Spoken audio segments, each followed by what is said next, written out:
Shall we turn now to the book of Ruth? As we were studying the book of Judges last week, we pointed out that at the end of chapter 16, the end of the story of Samson, you actually came to the end of the history part of the book of Judges. What followed in chapter 17 and on to the end were a couple of incidents or scenes that took place during the time of the Judges, just to show that it was a time of spiritual confusion and moral decay as far as the nation was concerned.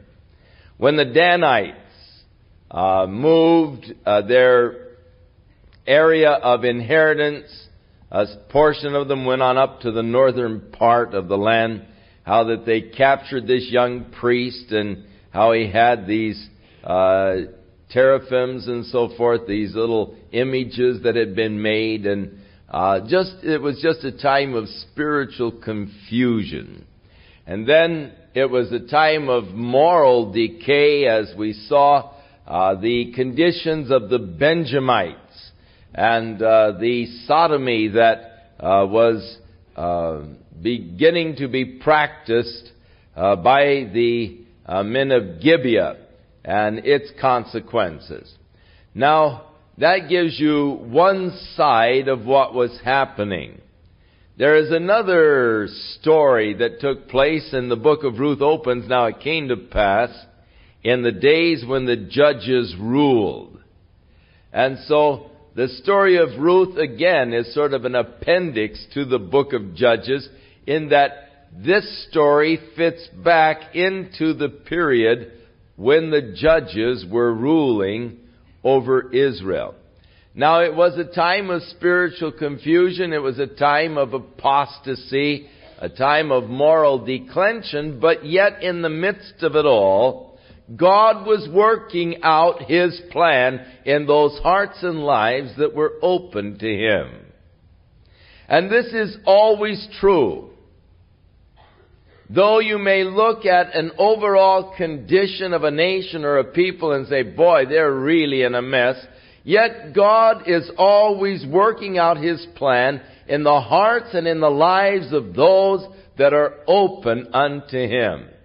And so here God was working in the period of moral declension, in this period of confusion, yet God was working in a very special way, and the book of Ruth gives us the insight into the work of God. Now, quite often, when we live in a corrupted society such as we live today, and where in our whole educational philosophy they teach that the mores of a society determine what is right and wrong conduct. And thus, having established that as a sociological fact, as we look around and see the mores, we say, well, everybody's doing it, and that becomes the criteria. It must be right. It is interesting that the Bible declares that in the beginning God created the heavens and the earth. Now that is the biblical account of creation.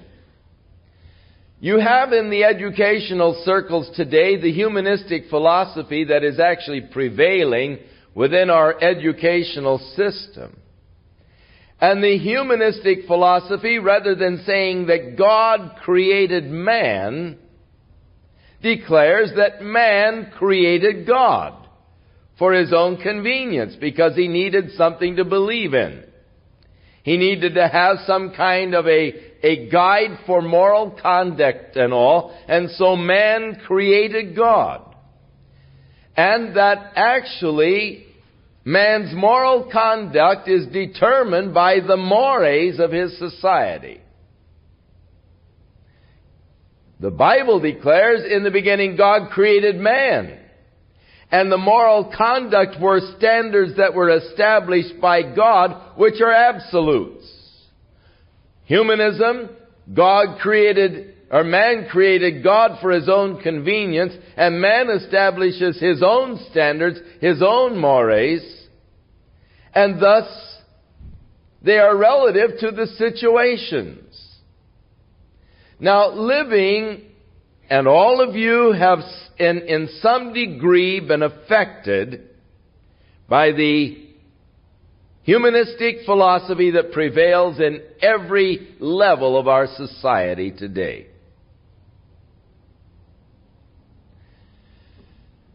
The danger is falling into that trap of thinking, well, everybody is doing it. I'm weird or out of step because I'm not following along with the same pattern of the world in which I live. And to be accepted, I must join the crowd. And after all, if everybody's doing it, it must be all right. False. That is the philosophy of humanism, expressed in its existentialism. Not so. God has established standards. Man is always trying to get a little twist on the standard that God has established. But what if this, and what if that, and trying to make it relate to a special case. But God has established the standards by which we are to live. God created man and established the moral standards for that man. So God is always working.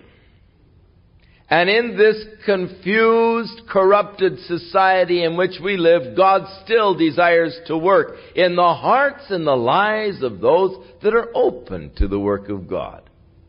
Oh, God, help me that my heart might be open unto God so that He can work in my life in the midst of this corrupted society. Now, the Bible foresaw the corruption in which you are living today.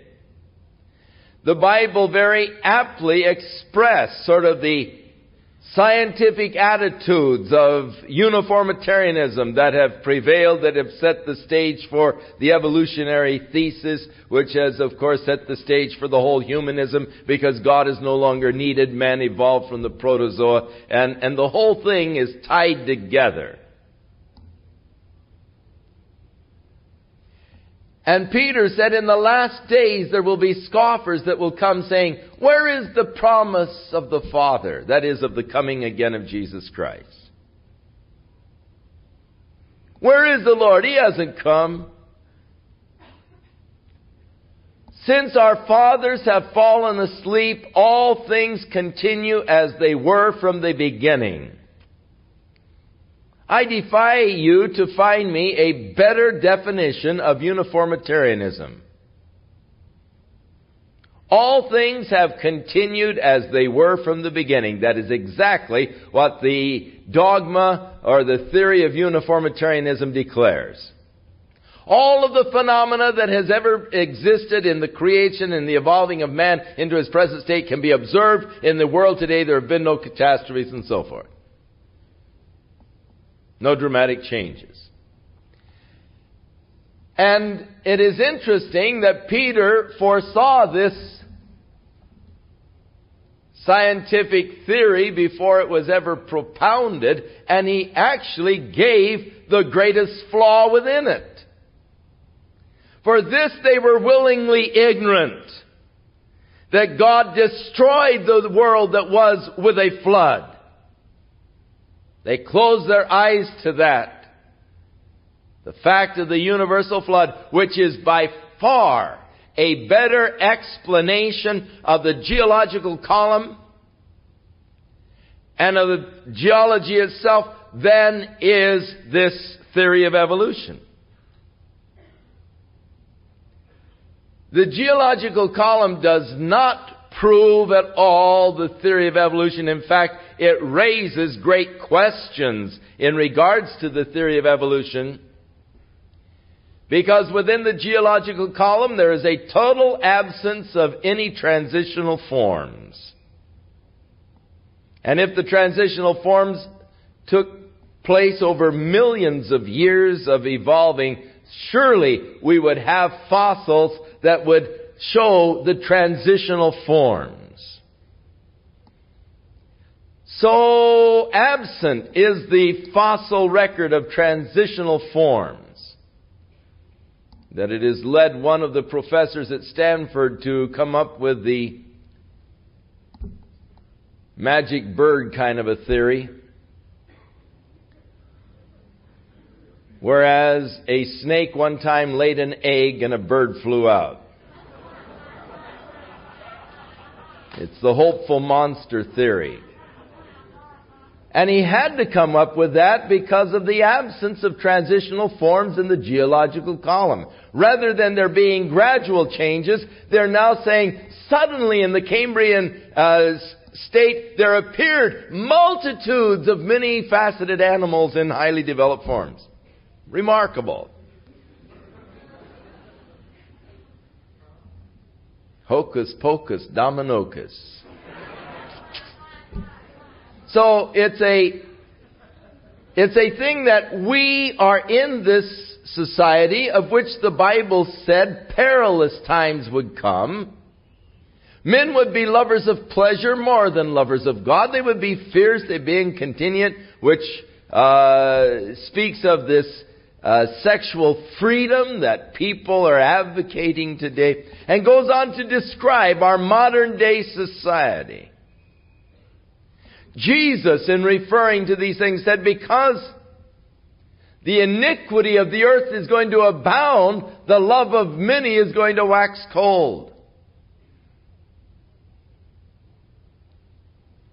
But in the midst of this crooked and perverse world, God is still working in the hearts and lives of those that are open and surrendered unto Him. So in the period of Judges, a time much as today when the gays were parading and declaring their normalcy and desiring to actually propagate their own thing there in Gibeah, and were publicly parading their perverse style of life, God was working in the hearts and lives of those that were open to God. Now, the book of Ruth is another insight that shows us how God can work and does work His purposes on the earth, even under adverse circumstances. So it came to pass, when the judges ruled, that there was a family in the land, a certain man of Bethlehem, Judah, and he went to sojourn in the country of Moab with his wife and his 2 sons. And this man was he was Elimelech, and the name of his wife was Naomi, and the name of his sons were Mahlon and Chilion, and he was an Ephrathite. Now, Ephrathite or Ephra was the area, the general area in which Bethlehem was situated, like Santa Ana is situated in Orange County. Bethlehem was situated in the area called Ephra, so he was an Ephrathite, like you might be called an Orange Countyan, because you live in Orange County. Now, the names are always interesting because the names are oftentimes significant to the story. They named their children, and every name had a meaning. Now, they say that names have meanings today. And you can look back to the meaning of your names in some of the dictionaries, what your name actually means. The name Elimelech means my God is king. Beautiful name. The name Naomi means pleasantness. A very beautiful name indeed. But the name Malon means sickly. And the name Chilion means pining. Now often the children were named after circumstances of their birth. When Esau was born, he was all covered with hair, and so they called him Hairy. The word Esau means hairy. And he's just a hairy little kid, so it's a good name. When his brother was born, his twin brother, he reached out and grabbed hold of Harry's heel. And so they said, look at that, he's a heel catcher. And they called him Yaakov, heel catcher. So they were named after circumstances of their birth. Probably when Malon was born, perhaps he was premature. Maybe it was touch and go for a while. He just didn't look well. They said, oh, he's sickly. He's Malon. So he picked up the name Malon, sickly. Later, when his brother was born, he didn't look much better, so they called him Pining. Sickly and pining. No wonder they died young. They were sickly and pining. So, in the land of Bethlehem, there was a famine, there was a drought, which does take place periodically over there. Last year they had a drought. They heard that there was good land over in Moab, and so Elimelech decided to sell out and with his wife and 2 sons move over to Moab, which is the high plateau country across the Great Rift, the Jordan River, the Dead Sea, over on the other side, the high plateau country, which is a very fertile area. So they moved over to Moab. And while they were there, Elimelech died. And so the boys married girls from Moab.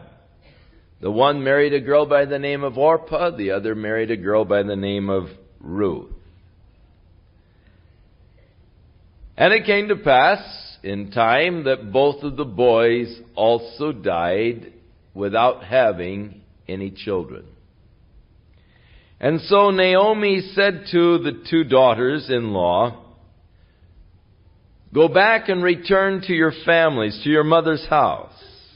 And may the Lord deal kindly with you, even as you have dealt with the dead and with me.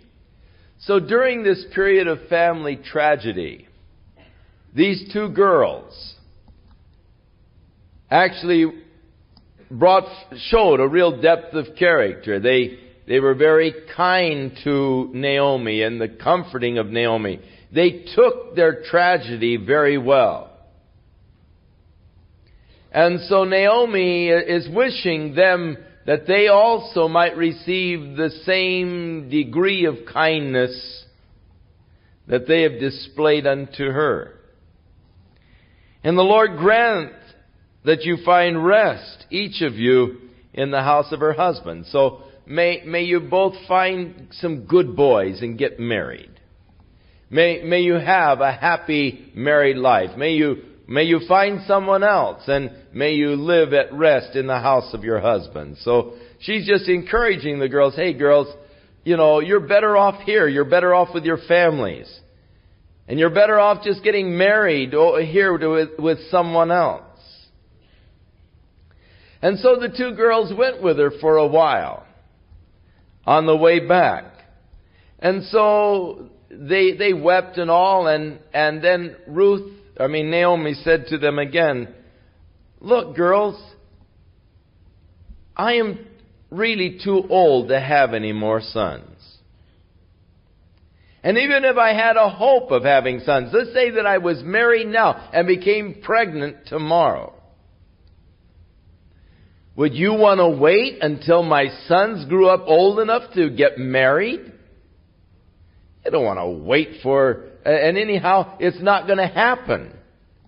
So you just go ahead and return home and get, your husbands and get married. And so Orpah fell on her neck and kissed her and bid her farewell and returned to her mother's house. But Ruth then uttered these beautiful words, "Entreat me not to leave thee or to forsake thee, or to return from following after thee. Because where you will go, or where you go, I will go. Where you lodge, I will lodge. Your people will be my people. Your God will be my God. And God forbid, if anything but death should separate between us." And so the devotion of Ruth to her mother-in-law. Look, I'll go with you. Don't ask me to leave you, or to forsake you, or to return back to my family. For wherever you go, evidently there was a beautiful bond that was created between daughter-in-law and mother-in-law. Very beautiful bond. Wherever you go, I will go. Wherever you lodge, I will lodge. Your people will be my people. Your God will be my God. And God forbid, if anything but death should separate us. And so they came back into the land. When she saw that she was steadfastly minded to go with her, then she left speaking unto her, and the two went till they came to Bethlehem. Now when they arrived in Bethlehem, the people said, "Oh, Naomi has returned." And she said, "Don't call me Naomi." Now let's put it in their language. They said, "Oh, pleasantness has returned." She said, "Don't call me pleasant. Call me bitter. For the Lord has dealt bitterly with me." Mara, bitter. Don't call me pleasant. Call me bitter. The Lord has dealt bitterly with me. Now, it is interesting that she sort of blames the tragedy on God. The Lord has dealt bitterly with me. There seems to be a natural inclination for us to blame God for our tragedies, and especially for death. When Jesus arrived in Bethany at the time of the death of Lazarus, he had been very sick. His sisters sent the urgent message down to the Jordan where Jesus was staying, "Come quickly, the one you love is sick." And Jesus tarried there at the Jordan for 2 days, and then headed off for Bethany. Now, for a message to get from Bethany to Jordan took 2 days. Jesus stayed there an extra 2 days, and it took him 2 days to get back to Bethany. So in the meantime, 6 days had transpired from the time the message went out. Your friend is very sick. The one you love is very sick. And it was 6 days later that Jesus was arriving in Bethany, and the girls knew that it was too late. And they knew that it was actually later than it should be. He could have arrived earlier. They were aware that he was delaying. They didn't know why. And Martha came out to meet him and in an accusing way said, "Lord, if you would only have been here, my brother would not have died. Lord, where were you when we needed you? Lord, why didn't you come quicker? We told you, come quickly. The one you love is sick. Lord, what took you so long? Why didn't you respond, Lord?" And really, the idea is she was blaming the death of her brother on the Lord. Lord, you could have averted this. Now, we know that that is true. We know that God does hold life in His hands. We know that God is able to sustain life. We know that God is able to restore life. We know that the days of man are appointed of God.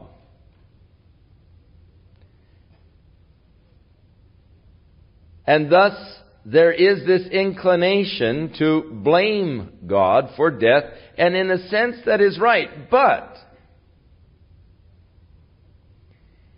in another sense, we only feel bitterness because we have a totally wrong concept of death. As it being the end. Oh, he had his whole life in front of him. Everything going for him. Oh, what a shame. I heard this so much when my younger brother was killed. Handsome, good-looking, big guy. Just had everything going for him. Good sense of business and was making investments and just everything falling into line. Bought an airplane so he could get back and forth between his business better, and crashed in his airplane. People say, oh, what a shame. Whole life in front of him. What a shame. Yeah, what a shame. He got there before I did.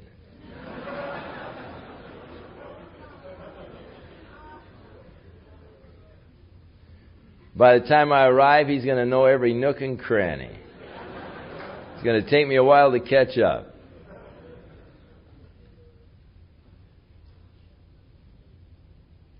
You know, he's with the Lord. What's so bad about that? He's there in God's kingdom. What's so sad? The sad part is that I miss him.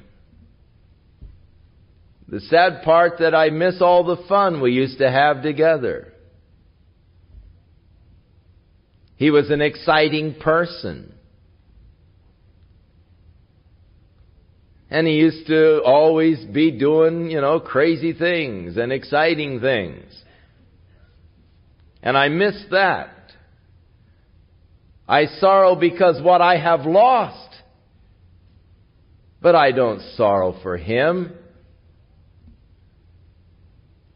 I'm jealous of him. Being with the Lord, how glorious. Not having to hassle with gas lines, with bills, and all of the kind of things that we have to experience. How wonderful! But I'll catch up with him one of these days. But we have the wrong attitude, you see, concerning death. We look at this life as though, oh, it is so precious, it's so wonderful. Hang on to it. That's because of the uncertainty of that life that he has promised to us.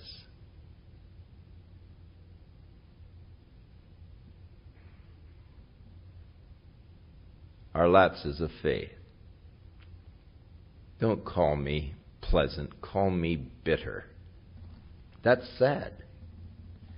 It's sad whenever you become bitter over any experience of life, because bitterness only hurts you. We are warned to be careful of any root of bitterness within our lives, because of the effect that it can have on your total life. The bitter roots can bring forth bitter fruit in your life. And we must guard against bitterness. And bitterness is an attitude that I choose. because of the circumstances that I face. I don't have to become bitter. I choose to become bitter. For there are other people who go through the exact similar circumstances, and they become better people. Because they learn to commit and trust in God all the more. They say, well, it's all in the Lord's hands and I belong to the Lord. And God has just given me strength and God has given me the capacities and all. And they become actually better people. Some of the greatest people I know are people who have suffered incessantly through life. And through the suffering there has been a depth of character developed that is unparalleled by others who have never experienced suffering or sorrow. Out of suffering, out of sorrow, the roots can go deep into God and the life can become beautiful and strong and powerful. Or you can root into bitterness and your life becomes bitter and tight and tense. It's tragic when a person gives himself over to bitterness. It's all in how you look at the situation. I can look at it and I can become bitter and say, if God loved me, then why did He allow that to happen to me? And my life becomes tense and I become tight and my blood vessels begin to constrict and there's not a real flowing anymore and my whole life is so tense and I begin to actually get the effects of it physically. Or I can say, well, the Lord has given, the Lord has taken away. Blessed be the name of the Lord. All things work together for good. And God has a plan and He loves me. And I know that He's watching over me. And whatever it is, God's working out a plan in my life. Praise the Lord. God, you know that I need to have this worked out. You're just seeking to conform me into your image. Have your perfect work within my life, God. And I can become a better person and an open person and filled with God's love. And I can flow out the beautiful fruits of love and faith and hope to others.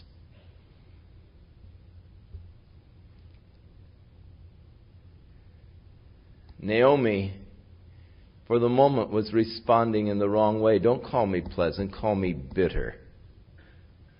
Oh, sad. That's sad.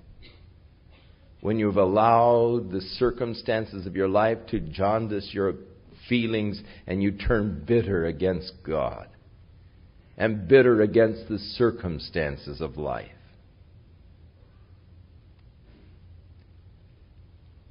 Naomi thought it was all over. She thought that was the end of the road. She didn't know the plan that God was working out. She said, I went away full, and the Lord hath brought me home again empty. Why do you call me pleasant? Seeing the Lord has testified against me, and the Almighty has afflicted me. So Naomi returned, and Ruth the Moabitess, her daughter-in-law, with her. They came out of the country of Moab. They came to Bethlehem at the beginning of the barley harvest. Now Naomi had a kinsman of her husband's, a mighty man of wealth in the family of Elimelech. His name was Boaz. So Elimelech had, and in the 4th chapter, Boaz calls him our brother Elimelech. So a relation, perhaps a full brother, perhaps a half brother, who became a very wealthy man. A mighty man of wealth. And Ruth the Moabitess said to Naomi, let me now go to the field and glean the ears of corn after that which I must, after him in whose sight I shall find grace. And she said unto her, go, my daughter. Now, in the law, God made a provision for the poor people. There were welfare laws in those days. I think they are far superior to the welfare laws today. It wasn't just a give me or give out dole to people. But the law declared that when you had fields, you could only harvest your fields once. You couldn't go back through to pick the second time. You had one shot at your harvest. You went through once, that was it.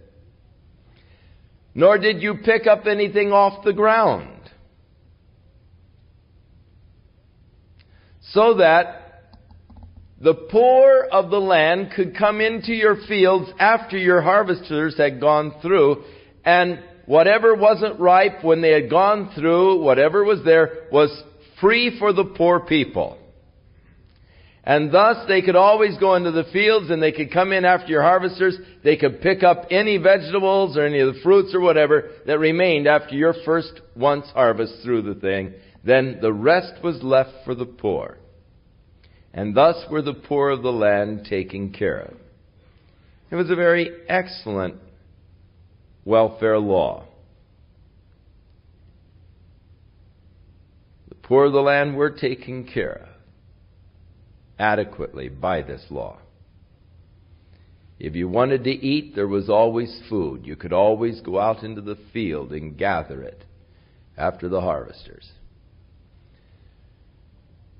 And so Ruth said to Naomi, I'm going to go out and glean in the fields after the harvesters. And it says, and it was her hap. Or we would say today, it so happened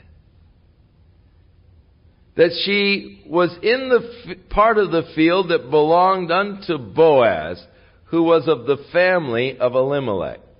It so happened. No, that's not so. Nothing just so happens.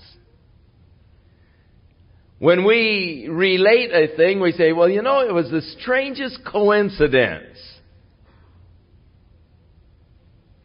But really, when you're God's child and God's hand is on your life, there aren't really coincidences. God's hand is in all of these things.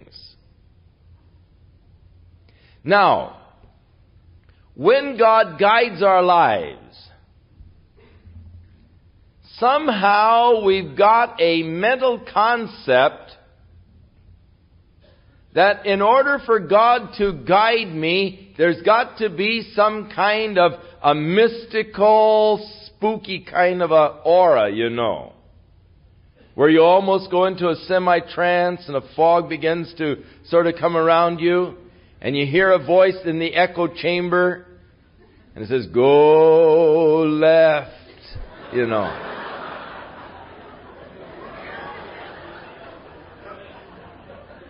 and you expect God to lead you in some kind of a mystical way.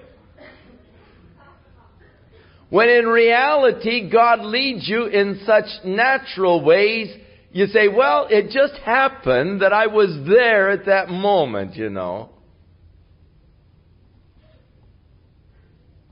For the last few weeks, my wife has been asking me concerning a doctor that was with us in Israel last year who helped her when she broke her arm. She said, I'm so concerned about him. I wonder if everything is all right. I haven't heard. We send them a Christmas card, and we haven't heard. I wonder how he's doing. Have you seen? No, I haven't seen him. I wonder how they're doing. And she's been on to me for this for a few weeks. Well, my son's church, the ladies were having a retreat up at Idlewild last weekend. Not this, but the previous. And so Kay went up to teach the ladies. And because the dust was getting to her, she decided not to eat lunch there in the camp, but to go into a little restaurant called the Bread Basket.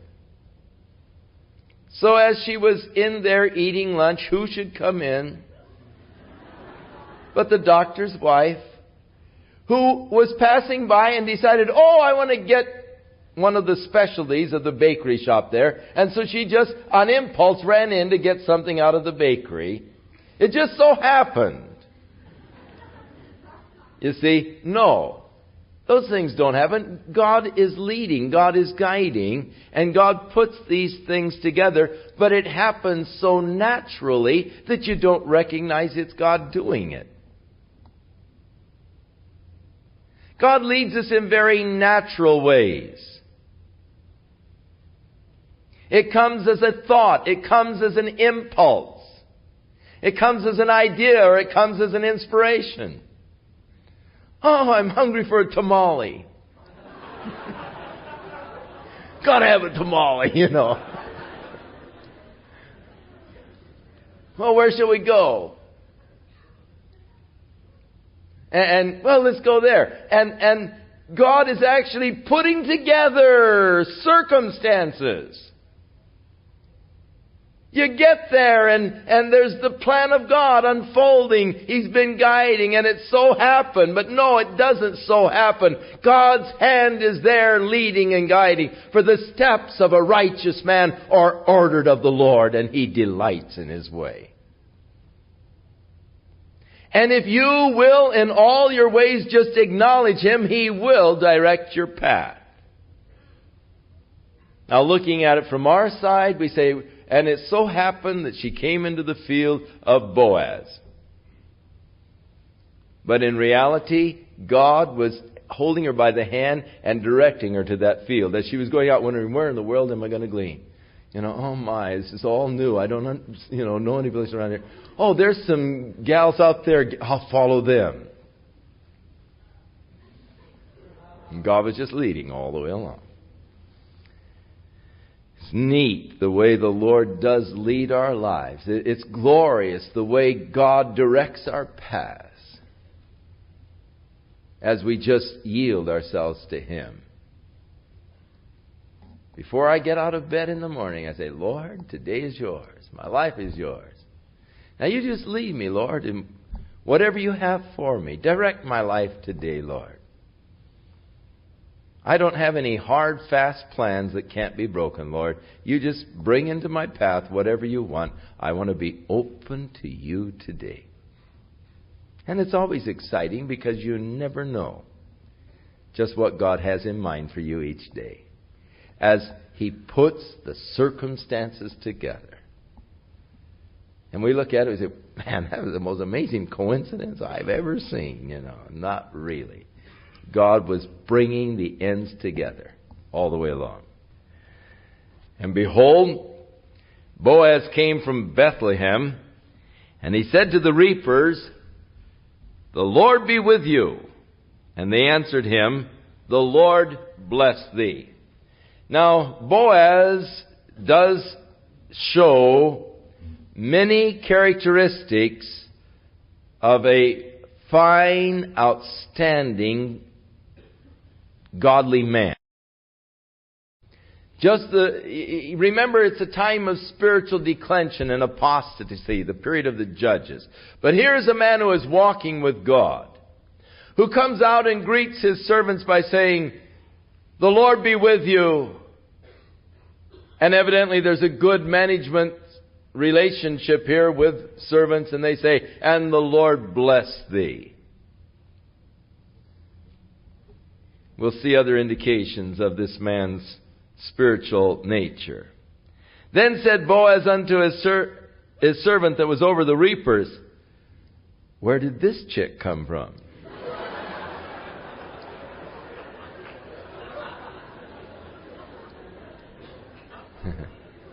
That's a modern translation.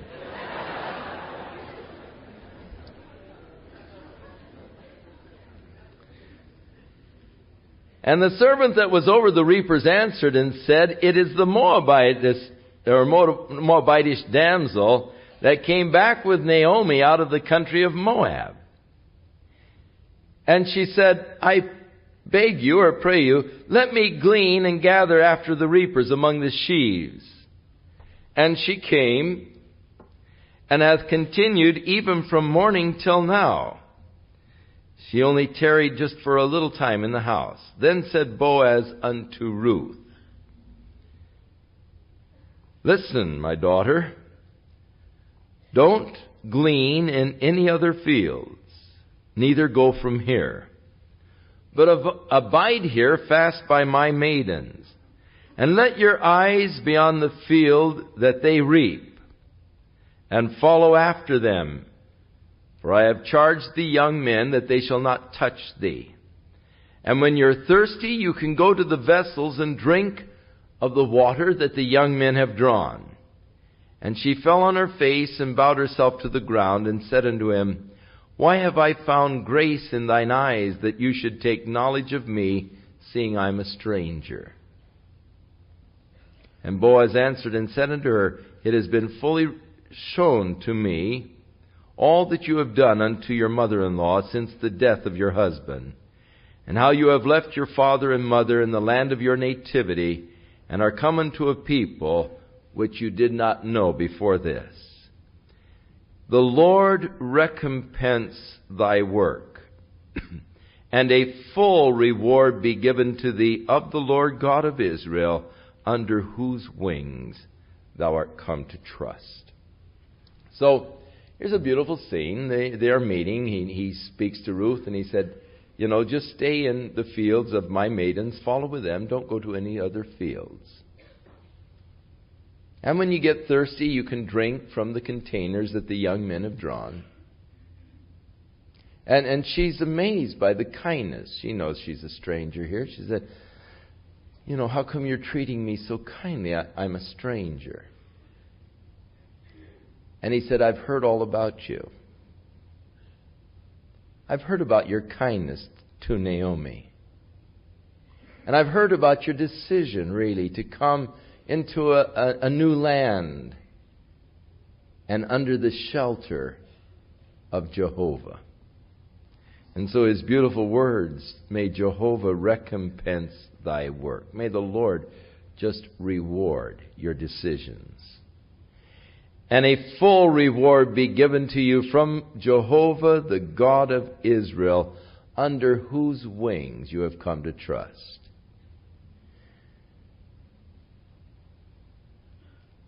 The people there were very close to nature. They were very earthy people. And thus they pictured God in earthy pictures. And one of the pictures that they had of God was that loving, protecting concern over his children. As a mother hen has that loving, protective concern over her little chicks. So that when danger threatens, the little chicks run under the mother, who ruffles out her feathers and covers them and stands there to protect them against danger. This is one of the pictures of God in the Old Testament. Under his wings shalt thou trust. And this picture of a mother hen brooding and protecting and covering with her wings, with her feathers, her little brood. It's a very earthy kind of a thing, and if you haven't been around a farm or chickens, you don't understand it fully. Fortunately, when I was a kid, even growing up here in California, we were country enough around here that we still had chickens on the backyard. But may the Lord reward you.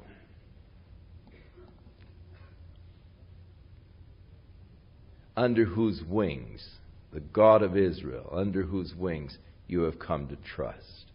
Trusting in God now, looking to him.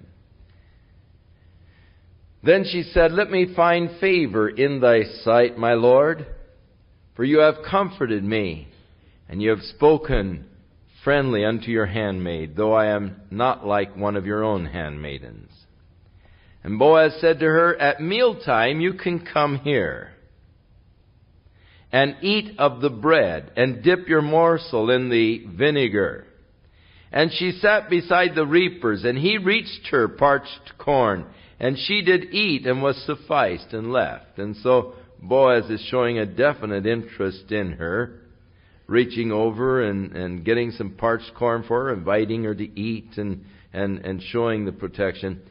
And when she was risen up to glean, Boaz commanded his young men, saying, now you let her glean even among the sheaves.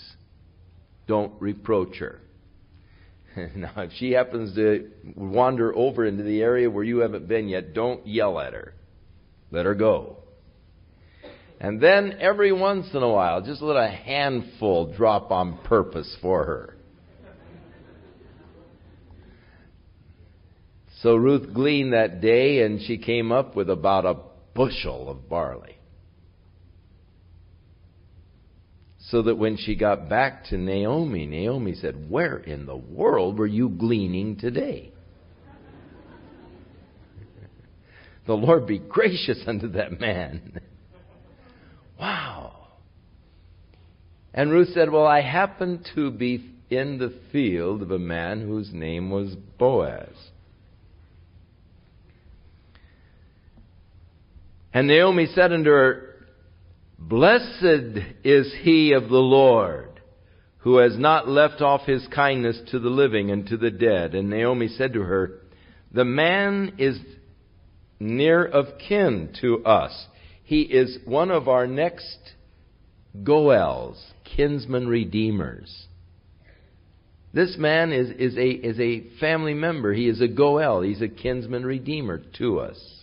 One of the next of kinsman redeemers. And Ruth the Moabitess said, he said unto me also, you shall stay fast by my young men until they have ended all my harvest. And Naomi said to Ruth, her daughter-in-law, it is good, my daughter, that you do not go out with his maidens, and that you do not go out with his maidens, and that they do not meet you in any other field. So she kept fast by the maidens of Boaz, to glean unto the end of the barley harvest and of the wheat harvest, and she stayed there with her mother-in-law. Then Naomi, her mother-in-law, said unto her, my daughter, shall I not seek rest for thee, that it may be well with thee?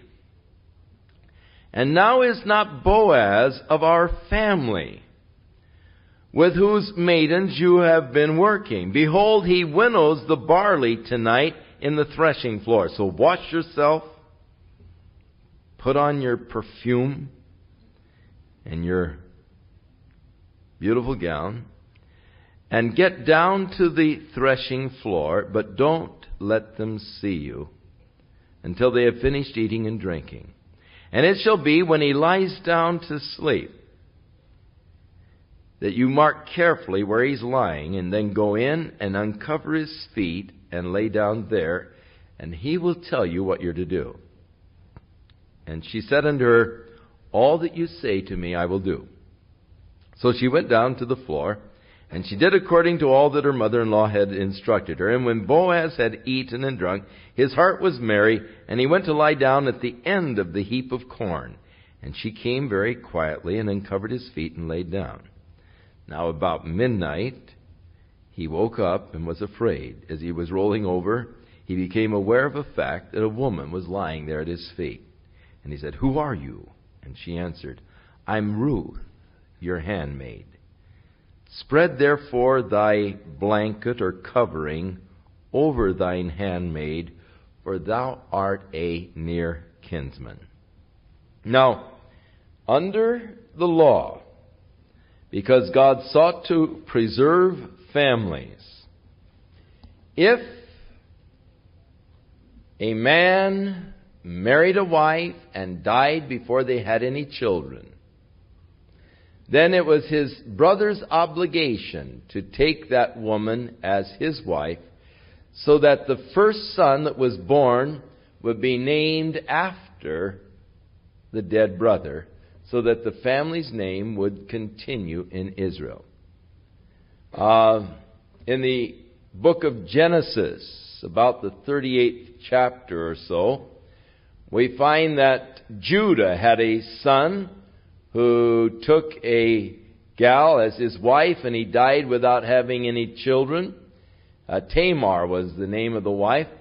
And so the second son took her, and he died without having any children. And Judah was afraid to give the third son. And so he said, well, he's too young to get married. Wait for him. And then long after the guy was old enough to get married, Judah hadn't really come through with the third son. And so Tamar took things into her own hands. But it's a case where this law was being enacted. And Judah was in the wrong for withholding this son. It was just the law to keep the family name alive. Now, because Elimelech had died and his two sons had died, the family name was about to die out. So she is actually asking Boaz to take the part of the Goel, the kinsman redeemer, and to have a son by her that could be named after the family of Elimelech, so that name would not die as a family in Israel. Actually, is what she was asking. Cover me with this covering of the family, because you are a Goel, you are the kinsman redeemer. And he said to Ruth, "Blessed be thou of the Lord, my daughter. For you have shown more kindness in the latter end than at the beginning, inasmuch as you followed not the young men, whether they were poor or rich."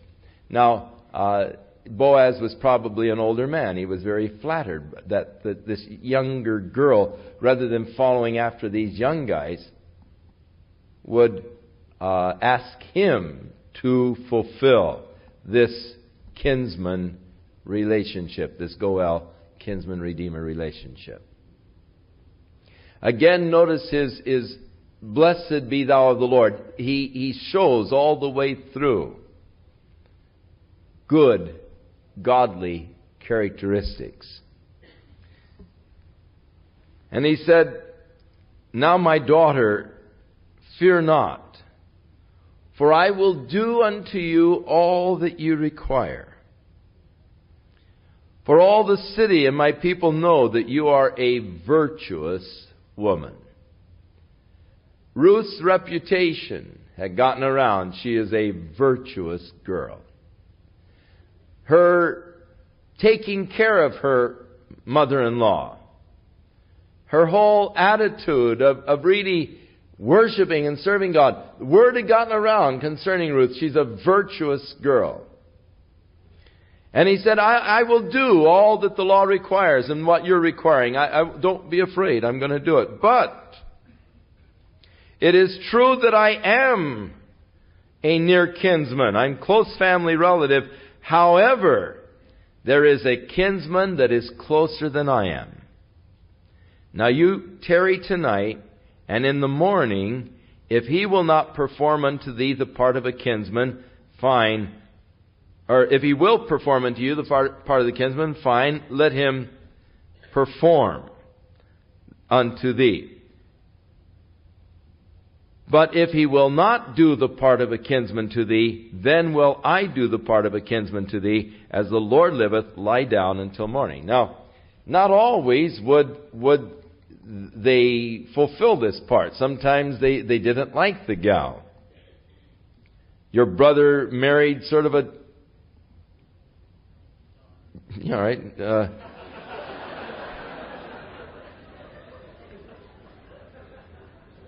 And you...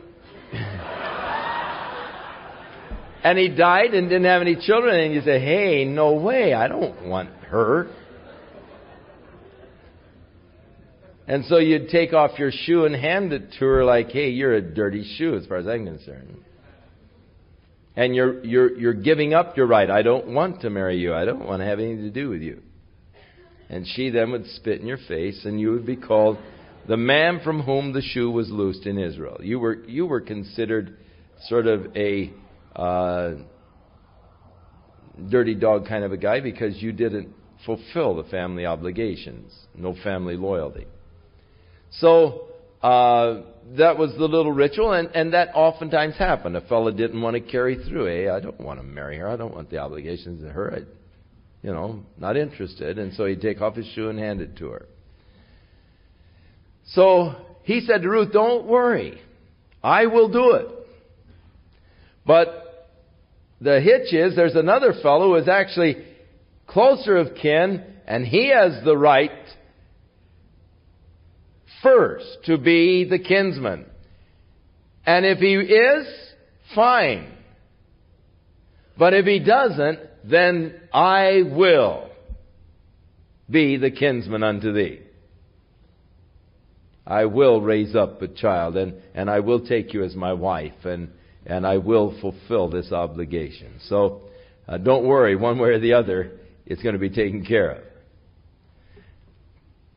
And so he said, lie down till the morning. And so she lay at his feet until morning, and she rose up before anyone could know each other. In other words, it was still so dark you couldn't recognize anybody. And he said, don't let it be known that a woman was in the threshing floor tonight. And so he said, bring me the veil that you have on you, and hold it. And she held it, and he measured out 6 measures of barley, and laid it on her, and she went into the city. And when she came to her mother-in-law, it was still dark, and so Naomi said, who is it? And she said, who art thou, my daughter? And so Ruth told her all that Boaz had said and done.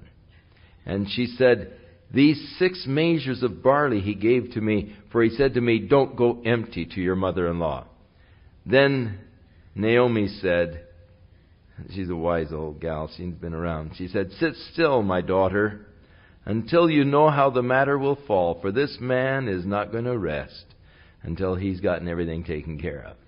And so, when Boaz rose up, he went to the gate of the city. He sat down there, and behold, the kinsman of which he was speaking came by. And he said, ho, such a one, turn aside and sit down here. And so he turned aside and sat down. And he took 10 men of the elders of the city, and he said, sit down here. And so they sat down. And he said to the kinsman, Naomi, that is come again out of the country of Moab, is selling a parcel of land, which was our brother Elimelech's. And I thought to let you know, saying, buy it before the inhabitants and the elders of the people. And if you will redeem it, then redeem it. But if you will not redeem it, then tell me, that I may know, for there is none to redeem it beside thee, and I am after thee. And he said, I will redeem it. Now, another Jewish law declared that whenever you sold a parcel of land, there was always a revisionary clause where you had the right to buy the land back again within a specified period of time. Usually they would write up the deed in a scroll, and then they would seal the scroll. And in that specified period of time, when the right of redemption had come, in the revisionary clause, then you could bring the title deed, and you could break the seals, and you could, with the elders of the city there present, and you would show that you had the right and the ability to buy the field back. You could always buy back your property. The revision clause was in every sale. The right of buying it back. Now, under the Jewish law, if you were not able, because you were too poor, to buy the land back when the time of redemption had come, then one of your family members, your next of kin, could step in and buy it in order that it remained in the family. Because God wanted to preserve the family inheritances in Israel. So the next of kin could come in and take your part or your place in the purchasing or the repurchasing of the land.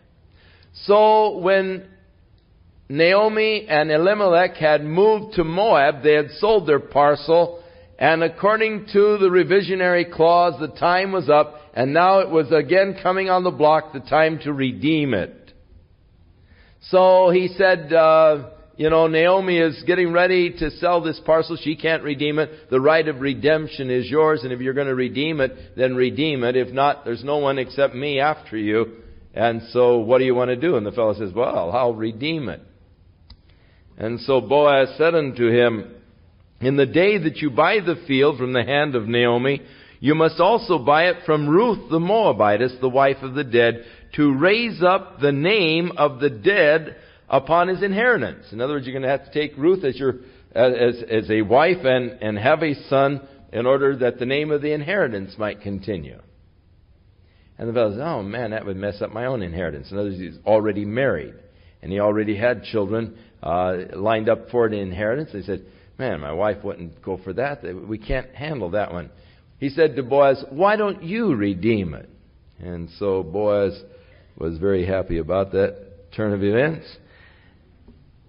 And so the kinsman said, I cannot redeem it for myself, lest I mess up my own inheritance.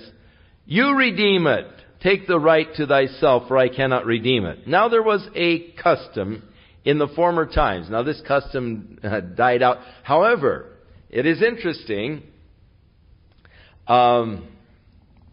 There was a lady recently in Israel who tried to get her brother-in-law to enact this old law because her husband died.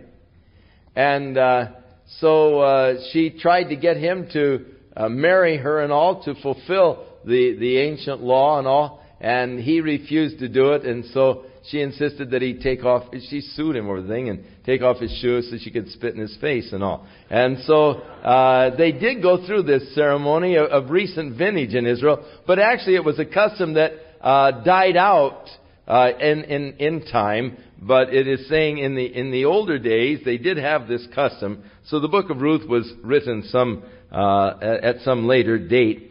And so he's recording, now this was the manner in the former times in Israel concerning redeeming and concerning changing. For to confirm all things, a man had to take off his shoe and give it to his neighbor. And this was the testimony in Israel. So the fellow took off his shoe and handed it to Boaz. Therefore the kinsman said to Boaz, buy it for thee. So he drew off his shoe.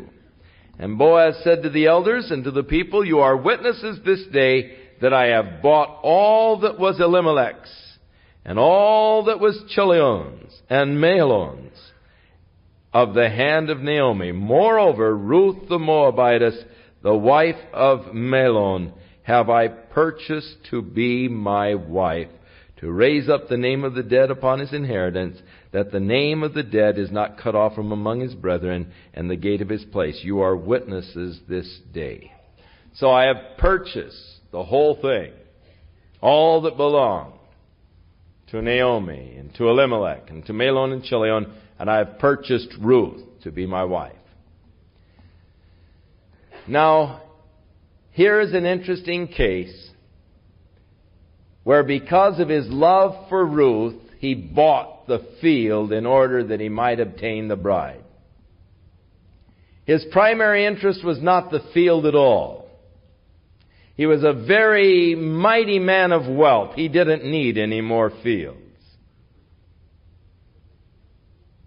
But he bought the field in order to obtain the bride. And in that he becomes a very beautiful picture of Jesus Christ, who bought the world in order that he might purchase his bride, the church, out of the world. Not interested necessarily in the planet Earth as such, but interested and in love with his bride. Jesus purchased the world in order to take his treasure. So, in the kingdom parables, the kingdom of heaven is likened to a man going through a field, discovering a treasure, who for the joy thereof immediately goes out and sells all that he has, in order that he might buy the field and obtain the treasure. So Jesus, seeing the treasure, his church, his bride within the world, bought the whole world in order to take his bride out of it. Beautiful, beautiful sort of a parallel here with Boaz and Ruth and Jesus and the church. And all the people that were in the gate and the elders said, We are the witnesses, and the Lord make the woman that is come unto thine house like Rachel and Leah, which two did build the house of Israel, and do thou worthily in Ephrathah, and be famous in Bethlehem. And let thy house be like the house of Pharez, whom Tamar bare unto Judah of the seed which the Lord shall give thee of this young woman. Now, it is interesting that they speak of Judah and Tamar and Pharez, because here is where this whole thing, this particular law, I mentioned earlier that one of Judah's sons married Tamar. He died without having any children. Judah gave the other son. He died without having any children. Judah then was reluctant to give his third son. Wait until he grows up. He's too young. And after a period of waiting and all, Judah hadn't come through with the third son. So, as I said, Tamar took things in her own hands. What she did is she put on the clothes of a prostitute. And she went out and sat there at a place in the path where Judah was walking by. And Judah, she was all veiled, had the garb of a prostitute on. He thought she was a prostitute, and he said, he propositioned her. And she said, Well, what will you pay me? And he said, Well, I'll give you a little goat out of the flocks. And she said, Well, how do I know you'll come through with it? And he said, Well, I'll give you my ring as a pledge. So he came in unto Tamar, had relations with her, and gave her his ring as a pledge that he would send back a goat to her. That was what he propositioned for. So Tamar took off the clothes of a prostitute, went back home, was pregnant. And Judah sent his servant back to get his ring back with a young little goat. And the guy came and he looked, and there was no prostitute sitting there at this area where Judah said she, was. And so he said to the guys around there, Where's the prostitute that usually hangs out here? He said, There's no prostitute that hangs out here. So he came back to Judah. He said, Hey, I couldn't find any. And the fellow said, There's no prostitute that hangs out around there. So Judah said, Oh, well, let it go. Then word came to Judah, Your daughter-in-law, Tamar, is pregnant. He said, Bring her forth, we'll stone her.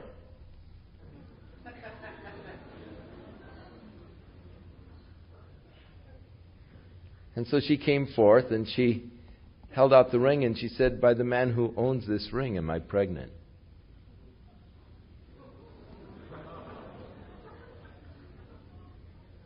Now, you see, it was the obligation of a kinsman to raise up a child for the dead sons. Judah was trapped by the young gal into doing it. And he acknowledged that she was, You're more righteous than I am. I was really withholding. You're more righteous than I am. And the son that was born was called Pharez. And he became a part of the line of the genealogy of Jesus Christ. And so he was also of the line of Elimelech. Coming on down, he was one of the ancestors of Elimelech. And so the people said, Here's a similar situation. An older man fulfilling the kinsman part, raising up a son, and may the Lord bless you, and may she be like Tamar who bore Pharez. May you have a son, and may there be a progeny that comes forth, a blessed progeny that comes forth from this relationship. And so the people in their congratulations to him go back into his own ancestry to a somewhat similar situation, at least the situation where the kinsman raised up the family name for those who had died. And so let your house be like the house of Pharez, whom Tamar bore to Judah, of the seed which the Lord shall give thee of this young woman. So Boaz took Ruth, and she was his wife. And when he went in unto her, the Lord gave her conception. She bare a son. And the woman said to Naomi, Blessed be Jehovah, which has not left thee this day without a kinsman, that his name may be famous in Israel. And he shall be unto thee a restorer of thy life, and a nourisher of thine old age, for thy daughter-in-law which loves thee, which is better to thee than 7 sons, hath borne him. So Naomi, who said, Call me bitter, is now experiencing really the blessings and the joy of a grandson, knowing now that the family's name is not going to die. And they're saying, May he be a blessing unto you, and so forth, and a nourisher of your old age. And Naomi took the child and laid it in her bosom, and became a nurse unto it. And actually she wet nursed then her little grandson, which was a very common thing in those days. And the women, her neighbors, gave it a name, saying, There is a son born to Naomi, and they called his name Obed, which means worshipper. And he is the father of Jesse, who is the father of David. So, the grandfather of David, who became king of Israel. This is the parentage and all. Now these are the generations of Pharez. He begat Hezron. Hezron begat Ram. Ram begat Abinadab. And Abinadab begat Nashon. Nashon begat Salmon. Salmon begat Boaz. Boaz begat Obed. Obed begat Jesse. Jesse begat David. So 10 generations are listed from Pharez unto David.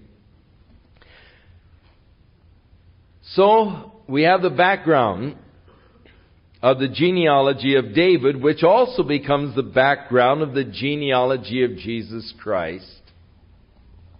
For Christ came through the genealogy of David, which came through the genealogy of Pharez, who was born of Tamar by Judah in this unsavory kind of a situation.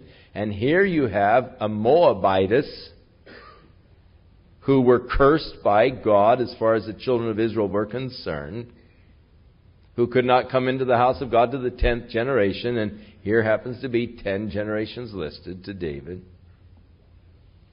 And so you have the line of Christ, so that no matter what your background, you can always identify with him. You say, well, my relatives weren't the, nicest people in the block. Well, neither were his. And thus each man can identify with Jesus Christ in a unique and special way. Even as Boaz was the kinsman redeemer, fulfilled the law, redeemed the property in order to get the bride, so Jesus Christ is our kinsman redeemer. He became a man in order that he might be next of kin to man, in order that he could redeem man. It was necessary for him, in order to be the kinsman redeemer, the Goel, to become a man. That was an essential. That is why the incarnation, so that as a man he could be a kinsman redeemer to redeem man, because the earth had been sold by Adam to Satan. Now the whole deal has been wrapped up in a scroll, and it's sealed with 7 seals. Satan now rules the world. It's his. It belongs to him. He took it from Adam. Or Adam actually sold out to Satan. Jesus came to redeem the world back to God, to pay the price of the redemption, which was His own blood, His death. Now in Hebrews it says, and God has put all things in subjection unto Him, Jesus Christ, but we do not yet see all things in subjection unto Him. We don't see the whole thing yet established as it's going to be, the kingdom age. But we see Jesus, who was made a little lower than the angels in order that He might suffer death, crowned with glory and honor, waiting really for that day in which the earth is to be redeemed back to God. Now there is a period of time in the history of Israel when Saul was king over Israel. And because of his disobedience to God, God said to Samuel, go down to the house of Jesse and anoint one of his sons to be the king. And so Samuel came down to the house of Jesse, and the first son, Eliab, came in, good-looking, big, strong guy. And Samuel said, wow, what a good-looking, surely this is the one God wants. And the Lord said, hey, no. You look on the outward appearance, but I look on the heart. And so one by one, Jesse paraded his sons through, and the Lord didn't bear witness to any of them. And finally Samuel said, is that all the boys you've got? I've got one more, but he's just a kid. He's out there watching the sheep. I didn't figure he was of any account. Well, bring him in. We went out and whistled. David came running in, sweaty and dirty. And the Lord said to Samuel, that's the one. Samuel took this cruse of oil and poured it over David's head, and this little kid standing there and oil running down him, and he didn't know what was going on, But God anointed him king over Israel. Now what happened? Did Saul suddenly abdicate the throne and David sitting on? Oh, no. Saul now began to try to destroy David. He attempted to kill him. He attempted to drive him, and ultimately drove him out of the country. For Saul was trying to hang on to that which was no longer rightfully his. And he was doing his best by force to hold on to that which didn't belong to him anymore. Now we have a sequel to that. The world technically belongs to Jesus. He redeemed it. He paid the price. And yet we do not yet see all things in subjection unto Him. Satan is still hanging on, doing his best by force to drive Jesus out. To hang on to that which is no longer rightfully his. To hold by force that which is no longer rightfully his. But the day is coming, as is recorded in the 5th chapter of the book of Revelation, when this scroll with the 7 seals will be brought forth. And the angel will declare who is worthy to take this scroll and to loose the seals.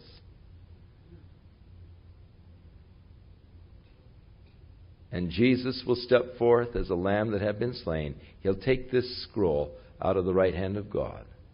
As the church sings His praises, worthy is the Lamb to take the scroll and to loose the seals, for He was slain and has redeemed us by His blood. This word redemption again. He's redeemed us by His blood out of all of the nations, tribes, tongues, and people, and hath made us unto our God kings and priests, and we shall reign with Him upon the earth. And then as you go through the book of Revelation, you see Him beginning to break the seals. And in the 10th chapter, He comes back upon the earth, sets one foot upon the earth, one upon the sea, holds up the scroll that is now open, the title deed showing His rights, as they declare the kingdoms of this world have now become the kingdoms of our Lord. And He begins His reign. There shall be no longer a delay. And He begins His reign over the earth. He takes that which is rightfully His, lays claim to it, and establishes God's kingdom upon the earth. And so here you have in the history of Israel, and actually in the history of the genealogy of Jesus Christ, a little foreshadowing of the future when Jesus comes as King of Kings and Lord of Lords to take that which is rightfully his. But the whole transaction, as Boaz had the elders of the city there, and they went through this whole thing, so the 24 elders gathered in heaven around the throne as this legal transaction takes place. And, of course, we will be gathered there too, because we got to sing this song because only we can sing it. As this whole thing is consummated there in heaven. Oh, I can hardly wait. You know, Satan has had his day. You look at the world today and you see the results of rebellion against God. Oh, Lord, thy kingdom come, thy will be done in earth as it is in heaven. So we pray. Father, we thank you for the hope of thy soon coming kingdom, thy return, for your church, and our being gathered together with thee around the throne of God, when you take that authority and dominion that is rightfully yours, because you died. Your blood was shed for our redemption. Lord, give us that strength that we need, that guidance that we need, that wisdom that we need in the meantime, as we, Lord, seek to represent you and your kingdom in this foreign territory. In Jesus' name we pray. Amen.